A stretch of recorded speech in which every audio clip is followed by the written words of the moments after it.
কাসুন্দি বানানোর জন্য ছোট ছোট স্লাইস করে নেব, যাতে আমরা ব্লেন্ডার করার ক্ষেত্রে আমাদের সুবিধা হয়।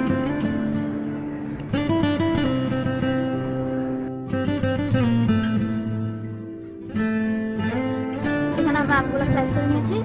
আর আমরা এখানে কালো শস্য নিয়েছি 75 গ্রামের মতো, আর সাদা শস্য নিয়েছি 75 গ্রামের মতো। আমরা শস্যগুলো আমরা দেখতে হবে যে কোনো ময়লা যাতে না থাকে। এখানে অনেক গুঁড়ি থাকে, নিচের গুঁড়ি থাকে, এছাড়া অনেক ময়লা থাকে। এগুলো আমাদের দেখে নিতে হবে, বেছে নিতে হবে। ঠিক সাদা শস্যের ক্ষেত্রে সেরকম করতে হবে। আর এছাড়া আমরা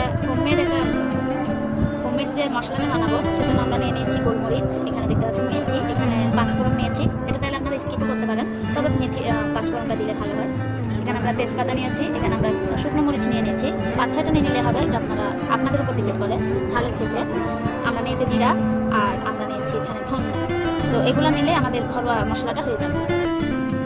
এবার আমরা আমগুলো ব্লেন্ডার করে নিব।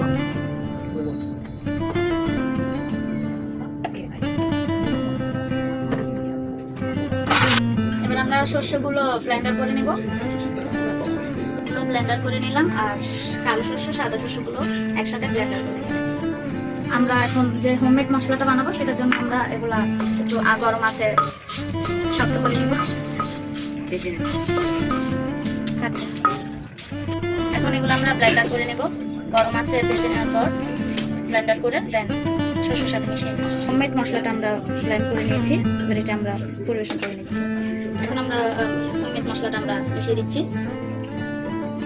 এরপর আমরা আমাদের ব্লেন্ডার করে রাখা আমটা দিয়ে দিলাম। আমটা যদি আপনারা কাঁচা দেন ভালো হবে। এরপর আমরা দিয়ে দিচ্ছি একটু কালারফুল, যদি আপনারা চান তাহলে আপনারা হলুদটা দিয়ে দিবেন পরিমাণ মতো। দেন আমরা দিয়ে দিলাম লবণ, আপনারা স্বাদ মতো দিয়ে দিবেন। এবার আমরা দিয়ে দিব ভিনেগার। এই ভিনেগারটা দেওয়ার ফলে হয় কি, আমরা এটি 1 বছর ধরে সংরক্ষণ করে রাখতে পারবো। আপনারা ঘর থেকে যে কোনো কাজে 1 কাপ পরিমাণ দিয়ে দিবেন।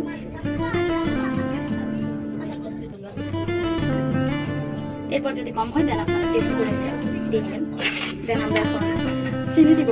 চিনিটা আপনারা আপনাদের আমটা কতটুকু টক হবে সেটার উপর ডিপেন্ড করে আপনারা দিবেন, এবং আপনারা আপনাদের স্বাদ মতো দিয়ে নেবেন। এটা আমরা মিক্স করে নিব।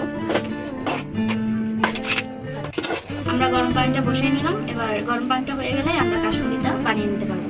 দেন গরম পানিটা আমাদের হয়ে গেছে। এবার আমরা এখানে আছে গরম পানিটা কাসুন্দিতে অল্প অল্প করে ঢেলে নেব।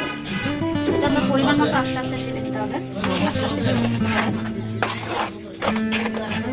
ফাইনালি গাইস আমাদের কাসুন্দিটা রেডি হয়ে গেছে।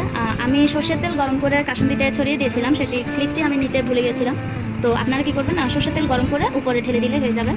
আর যদি তিতা লাগে তাহলে এটা হচ্ছে আমাদের গোপন ট্রিক্স, যদি তিতা লাগে আপনারা ছোটো ছোটো আমি স্লাইস করে ওখানে দিয়ে দিবেন, তাহলে তিতাটা সম্পূর্ণভাবে স্লাইসের উপর চলে আসবে। এখন আমি খেয়ে দেখেছি, মোটামুটি অসাধারণ হয়েছে।